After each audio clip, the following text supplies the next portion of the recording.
Je vais tenter quelque chose de nouveau sur YouTube d'ailleurs les gars. Je vais bientôt lancer une série de shorts entre guillemets. Je crois que c'est comme ça que ça se dit. Je tente des trucs. Là on est au début d'une phase où il y a beaucoup plus d'intérêt. Donc je vais essayer de changer un peu le format de ce que je propose et je vais voir ce que ça donne.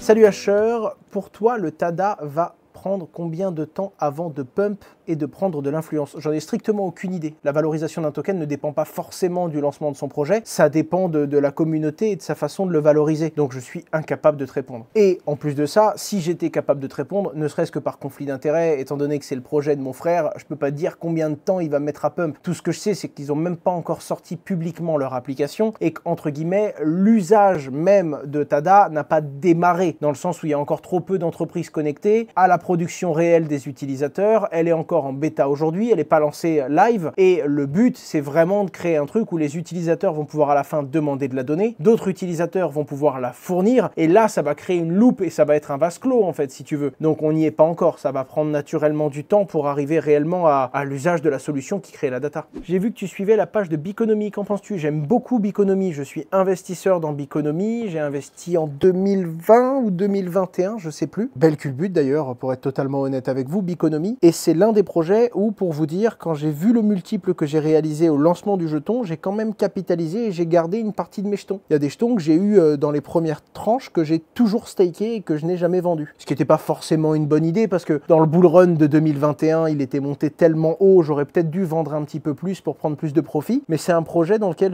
j'ai une confiance durable, donc je pense que je vais garder une partie de cette position. Ça veut pas dire que c'est pas risqué quoi. Tu penses quoi de la nouvelle IA Sora de ChatGPT? C'est incroyable. Vraiment, j'adore ça. Stable Diffusion, les différentes solutions, la prise en main de tout ce qui va être les méthodes d'amélioration, les méthodes où vous allez pouvoir créer vous-même vos filtres, aller entraîner une IA pour qu'elle reconnaisse ou pour qu'elle soit capable de refaire une forme précise, créer votre propre LoRa ou interagir avec le logiciel, c'est vraiment incroyable. Si un jour ça vous intéresse, je pourrais potentiellement un jour faire un live ou parler un petit peu de ça. C'est vraiment quelque chose qui me plaît l'IA les gars. Bonsoir Owen, j'entends beaucoup, virgule de monde, intéressant, qui parle du fait que GLD n'a aucun avenir sur le bull run. Quel est ton avis? Oh, est-ce que je suis surpris hein? Quand ça monte, c'est incroyable, c'est l'avenir. Quand ça descend, c'est de la merde.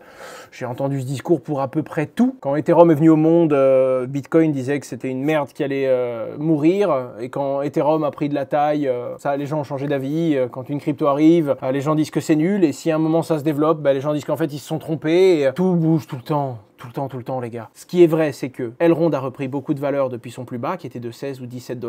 Aujourd'hui, il est quand même vers les 65 $ et il n'arrive pas à monter plus haut. Donc, naturellement, il y a des gens qui en ont beaucoup, qui ont un gros bac d'Elrond. Ils ont un gros bac d'une crypto qui monte pas assez vite, assez haut. Et donc, ils crachent dessus sur les réseaux sociaux. Ce sont des êtres humains. Ça fonctionne comme ça. Il n'y a pas de souci. D'ailleurs, c'est comme quand tu fais gagner de l'argent à des gens. Tu fais gagner de l'argent à des gens, t'es un héros, t'es un génie, t'es le meilleur. Tu présentes une crypto qui se pète la gueule, t'es une merde, t'as pas honte.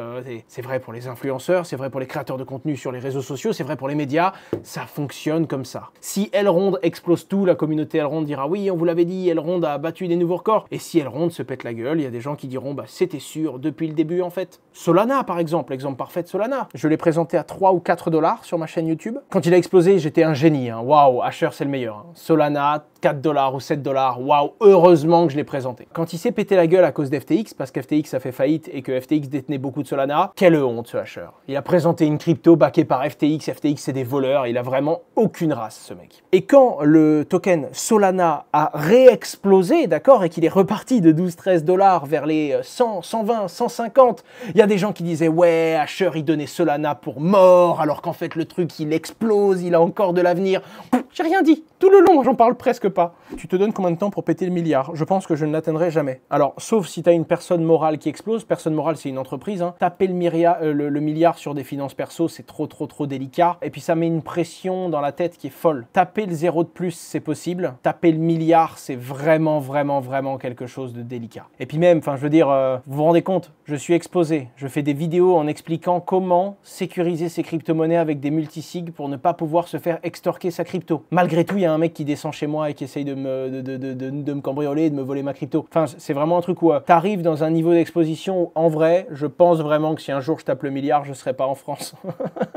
Déjà parce que c'est même pas dans mes ambitions, je dois vous avouer que ça fait pas partie de ma grille d'objectifs. Hein. En tout cas, il n'y a pas de montant personnel que je veux taper. Je l'ai déjà atteint, le montant que je voulais atteindre personnellement. Maintenant, les trucs d'après, c'est plus des trucs de vendre une société correctement, avec une belle histoire, en satisfaisant tous mes associés, tous mes partenaires, tous mes collaborateurs qui m'ont suivi. Réussir un business rentable et durable dans une industrie en particulier. Découvrir comment fonctionne le business model de tel et tel domaine. Réussir à ouvrir un restaurant, c'est quelque chose qui me plairait beaucoup. La restauration de luxe ou encore la vente de café. J'adore vraiment le café. C'est quelque chose qui me plairait un jour de pouvoir lancer mon business là-dedans. Mais c'est plus des objectifs de avoir tant d'argent, quoi.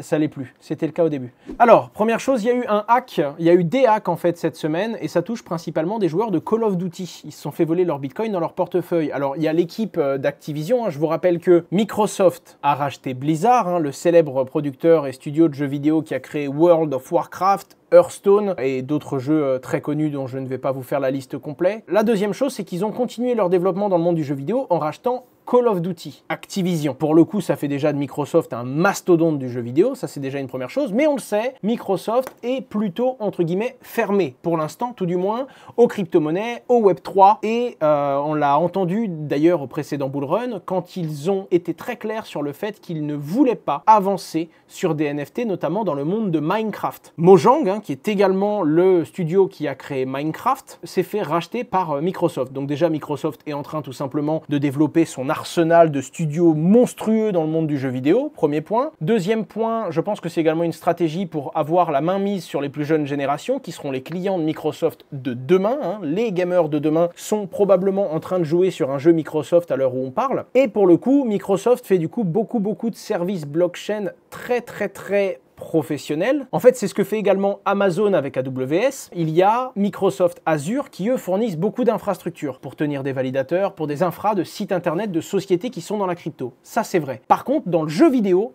ils n'ont pas encore été très proches de la tokenisation, de l'émission d'NFT, de jetons, etc. Tout ça pour dire qu'il y a quelques personnes qui non seulement se sont fait vider leur portefeuille et leur point commun, c'est qu'ils jouaient tous à Call of Duty, sauf que, au cours des derniers jours, nous avons pris connaissance de logiciels malveillants ciblant les joueurs. Plus précisément, un acteur menaçant actuellement non identifié utilise un info-stealer, donc un truc qui vole des informations pour cibler les individus qui trichent, les pay to cheat dans les jeux vidéo. Blizzard a précisé qu'il a été affirmé que certaines informations d'identification des joueurs ont fuité, hein, ont été compromises par des logiciels malveillants, mais que ce n'est pas leur serveur d'Activision Blizzard et que eux n'ont pas été compromis. Donc il semblerait que ce soit un virus qu'auraient téléchargé certains joueurs en essayant de tricher sur Call of Duty. Comme la plupart du temps, quand un joueur essaye de tricher, il va faire des petites bidouilles, télécharger des logiciels avec des fichiers potentiellement corrompus, et il semblerait, pour l'instant en tout cas c'est là qu'on en est, que des tricheurs sur Call of Duty se soient fait siphonner leur portefeuille. Vous auriez mis combien, vous, réellement, en connaissant toute l'histoire, en sachant qu'il y a une grande chance que les fonds soient remboursés au prix qu'elles avaient à l'époque? Putain, ça donne pas envie d'être 10 000 ans, 50 ans, 30 ans, 20 ans max. Ah ouais, Bimbex, t'aurais mis 20 ans. 20 ans? Oh les gars, vous êtes nombreux à dire que vous lui aurez mis moins de 20 ans. Alors, est-ce que maintenant vous pouvez remettre un message dans le chat si vous faites partie de ceux qui ont mis 20 ans et si vous avez perdu de l'argent sur FTX? Parce que quelque chose me dit que quand vous dites « Oh, moi j'aurais même pas mis 20 ans », ben vous n'avez pas 60 000 balles bloquées sur la plateforme comme moi, tu vois. Je pense que les plus cléments d'entre vous sont quand même rarement les moins... Hein? J'ai perdu, mais pas plus de 20 ans. Ok. TINCZ, t'as peut-être juste trop de thunes.